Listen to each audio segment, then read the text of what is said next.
اللهم صل على محمد النبي الأمي وعلى آله وسلم تسليما.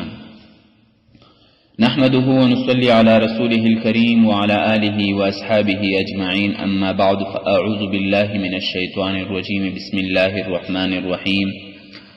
وبشر الذين آمنوا وعملوا الصالحات أن لهم جنات تجري من تحتها الأنهار كلما رزقوا منها من ثمرة رزقا قالوا هذا الذي رزقنا من قبل وأتوا به متشابها ولهم فيها أزواج مطهرة وهم فيها خالدون.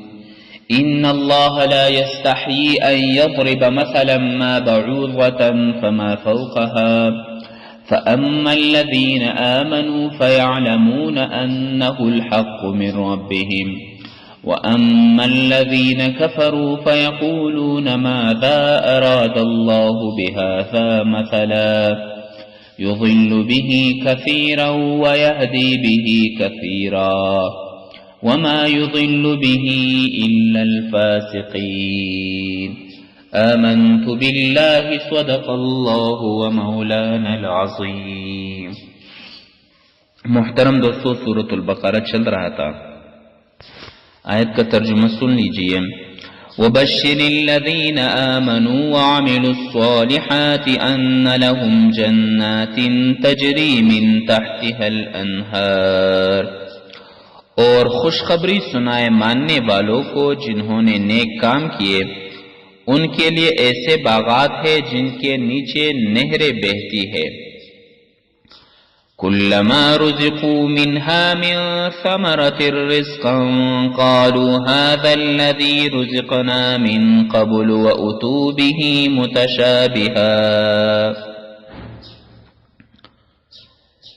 یہ تو وہی ہے جو اس سے پہلے کھانے کو دیا گیا تھا، اور لائے جائیں گے وہ پھل ملتا جلتا، یعنی وہ پہلا پھل نہیں ہوگا، اس کے ہم شکل ہوگا.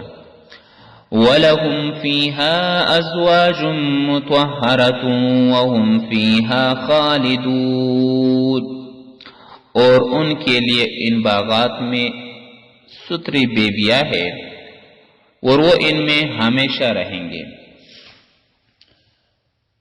عزیز دوستو، اس سے قبل ہم نے پڑھا اللہ تبارک و تعالیٰ نے توحید کا بیان کیا،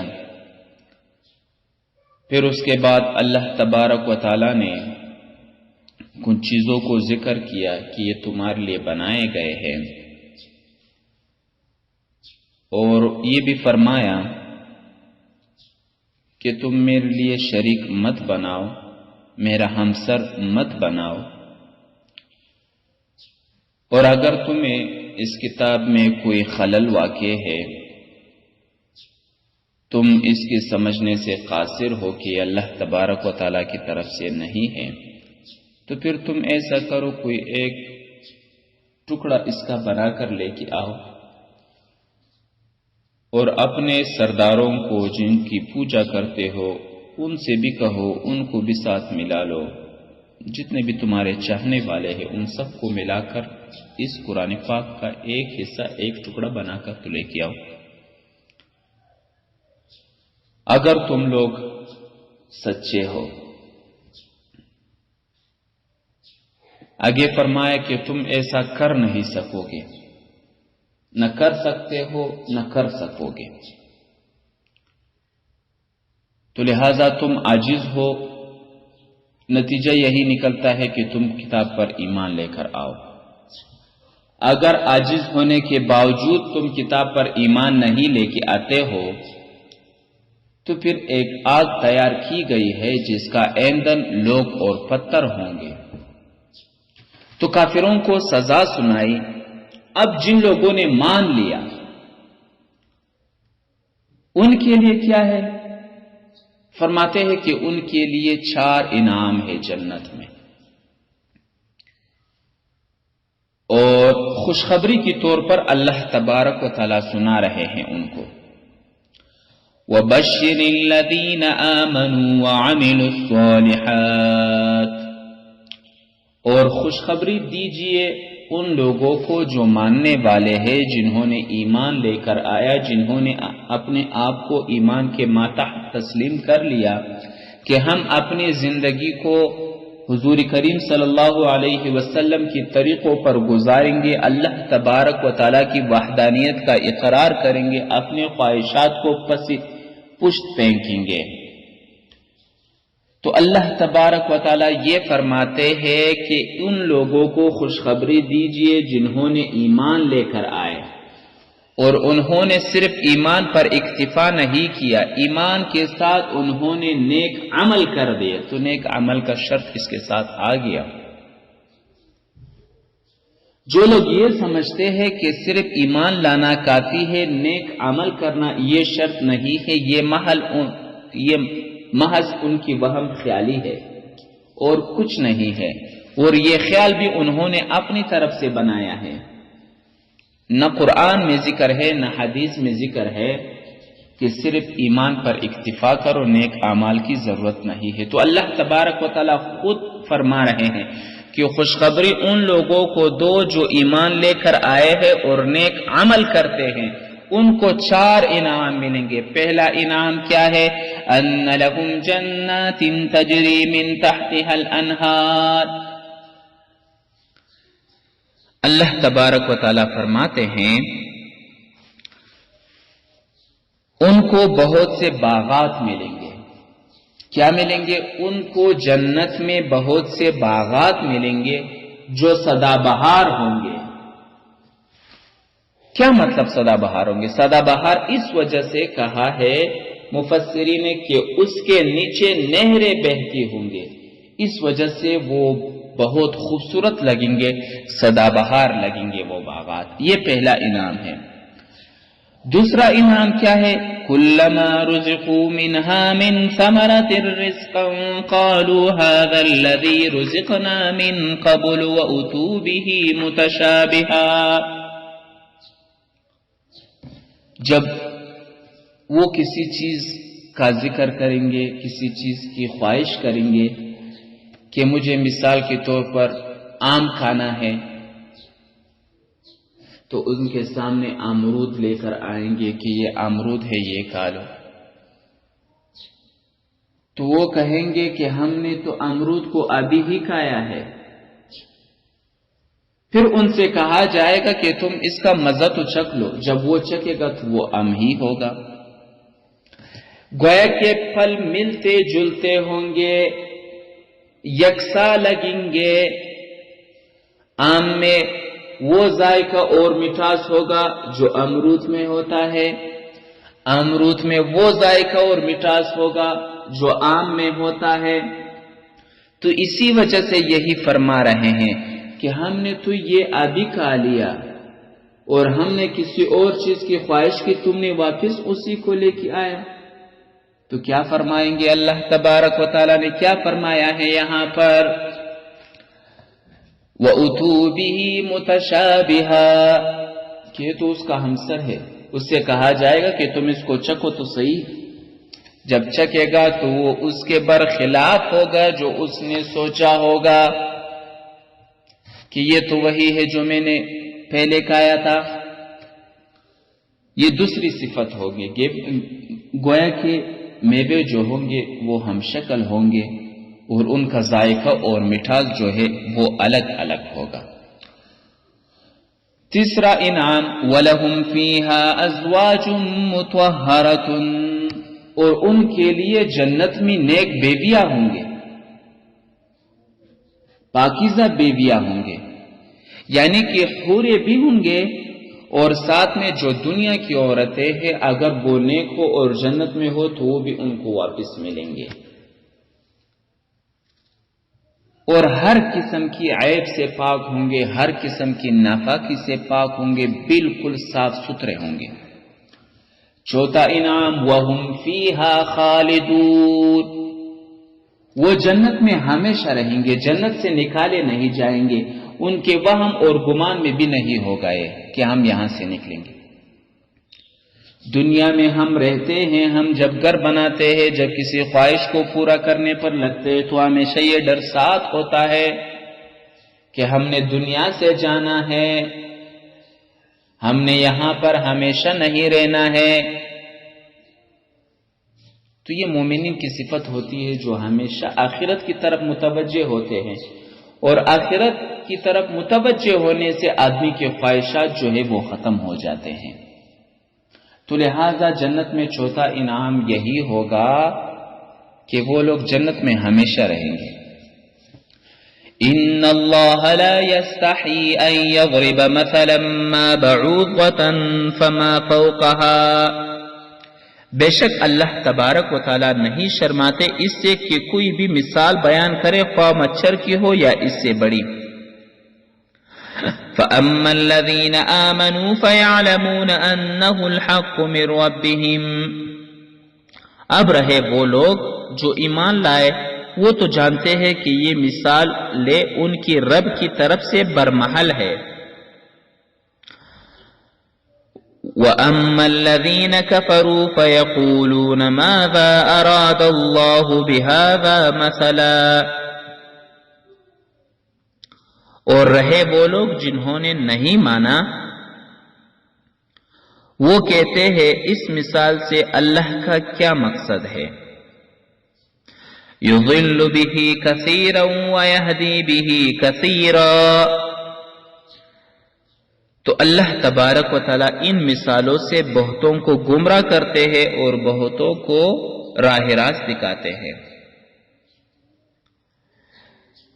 وَمَا يُضِلُّ بِهِ إِلَّا الْفَاسِقِينَ، ان مثالوں سے حد اطاعت سے نکلنے والوں کو ہی گمراہ کرتے ہیں اللہ تبارک و تعالی۔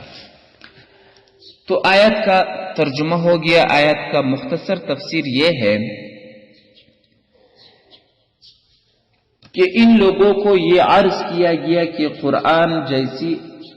قرآن میں جو الفاظ ہے، قرآن پاک کے جو حصے ہیں، اس کی طرح ایک حصہ ایک ٹکڑا تو بنا کر لے کے آؤ، تو وہ لوگ عاجز ہو گئے، نہیں بنا سکے۔ اب انہوں نے کیا کر لیا؟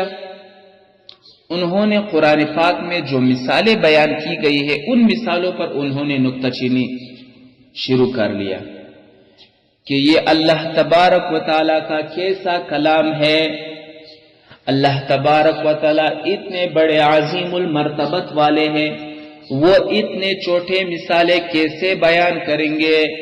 اللہ تبارک و تعالیٰ مچھروں کا مثال کیسے بیان کریں گے؟ گویا کہ انہوں نے قرآن پاک پر مزید اعتراضات شروع کر دیے، تو ان کو جواب بھی اللہ تبارک و تعالیٰ کی طرف سے دیا گیا کہ اللہ تبارک و تعالیٰ جو مثالیں بیان کرتے ہیں وہ ممثل لہو کے مطابق ہوتے ہیں، ممثل لہو کی وضاحت کے لیے ہوتے ہیں۔ تو یہی جو ان لوگوں نے اپنے ہاتھوں کے بنائے ہوئے بتوں کو اپنا معبود سمجھ بیٹھے تھے، ان کی عبادت کرتے تھے، تو ان کا حال سمجھانے کے لیے اللہ تبارک و تعالیٰ نے مچھر کا ذکر کر لیا۔ جس چیز کی تم لوگ عبادت کرتے ہو اللہ کے سوا، وہ کسی چیز کا بھی مالک نہیں ہے، نفع اور ضرر اس کے ہاتھ میں نہیں ہے، وہ کسی چیز میں تصرف نہیں کر سکتا ہے۔ اگر اسی پر خود کوئی مصیبت آئے تو وہ اپنی مصیبت کو اپنے آپ سے نہیں ہٹا سکتے۔ تو اللہ تبارک و تعالیٰ یہی ارشاد بیان فرما رہے ہیں کہ یہ مثالیں ایسی ہے، اور یہ بھی سمجھ لیجئے کہ اللہ تبارک و تعالیٰ کی کتاب میں ان لوگوں نے یہ عرض کر لیا کہ حقیر اور معمولی چیزوں کا ذکر نہیں ہو سکتا ہے، بڑے بڑے مثالیں ہونے چاہیے۔ تو اس کا جواب یہ ہے کہ جو مثالیں ہوتے ہیں وہ ممثل لہو کی حسب حال ہوتے ہیں۔ جو مورتیوں کی بے بسی سمجھانی ہے تو یہی مثالیں ہوں گے۔ مثالوں میں مضمون کا لحاظ ہوتا ہے، متکلم کا لحاظ نہیں ہوتا ہے۔ جس کے متعلق بات چل رہی ہے اسی کے متعلق مثالیں پیش کریں گے. بات تمہارے بتوں کی ہو رہی ہے اور کیا مثال اللہ تبارک و تعالی اپنے سے دے؟ تو اللہ تبارک و تعالی نے وہی مثالیں دے جو بتوں کے ساتھ ملتے جلتے ہیں کہ یہ مچھر کتنا چھوٹا ہے، تم جس کی عبادت کرتے ہو وہ اس مچھر میں بھی تصرف کرنے کا لائق نہیں ہے. وہ ایک مچھر کو نہ مار سکتا ہے، نہ زندہ کر سکتا ہے، نہ نفع دے سکتا ہے، نہ نقصان دے سکتا ہے. تو دوستو، جس کا مزاج خراب ہو جائے، جس کو جس چیز سے نفرت ہو جائے، جو جس کے ساتھ ضد اور عناد پر آ جائے تو وہ اس میں کجیاں ڈھونڈتے رہیں گے، خواہ وہ جتنا بھی صاف ستھرا کلام ہو، جتنا بھی واضح اور فصاحت اور بلاغت والا کلام ہو، ان لوگوں کو اس سے چھیڑتا، لہذا وہ اس میں ضرور ضرور مثالیں ڈھونڈیں گے اور اسی کو سامنے لا کر شکوک اور شبہات پیش کریں گے. تو ان کو دور کرنے کے لیے اللہ تبارک و تعالیٰ قرآن پاک میں جواب بھی دیتے ہیں. فرماتے ہیں کہ یہ مثالیں ایسی ہیں جس سے بہت سارے لوگ گمراہ ہوں گے، جیسے آپ لوگ ہو، اور بہت سارے ایسے لوگ ہیں جو اس مثالیں کو برمحل سمجھتے ہیں اور وہ اس کی وجہ سے ہدایت پر ہوں گے، ہدایت ملے گی ان کو.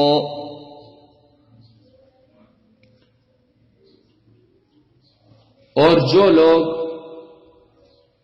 ان مثالوں کو برمحل نہیں سمجھتے ہیں وہ اس پر نکتہ چینی کرتے ہیں کہ کتنی چھوٹی مثالیں ہیں، کتنی حقیر مثالیں ہیں.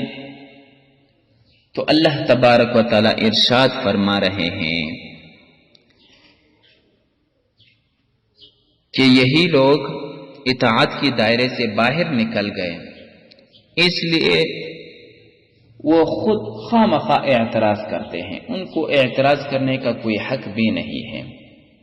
جو ایمان لے کر آئے ہیں ان کو اگر کچھ سمجھ میں نہیں آتا ہے تو وہ حضور کے سامنے پیش کرتے کہ یہ اللہ کے نبی، مجھے یہ نقطہ سمجھ میں نہیں آیا، یہ سمجھا دیجئے. جب اللہ کا نبی سمجھا دیتا، بتا دیتا تو وہ سمجھ جاتے اور بات مان لیتے. لیکن جن کے دل میں کھوٹ تھا وہ صرف اور صرف شکوک اور شبہات کو پیدا کرنے کے لیے، بڑھانے کے لیے، مسلمانوں کو تنگ کرنے کے لیے وہ مثالیں ڈھونڈ کر پھر پیش کرتے. جب ان کو سمجھا دیا جاتا پھر مانتے بھی نہیں تھے. تو یہی حد اطاعت سے نکل کر یہ لوگ گمراہی میں آ گئے. تو اللہ تبارک و تعالی ہمیں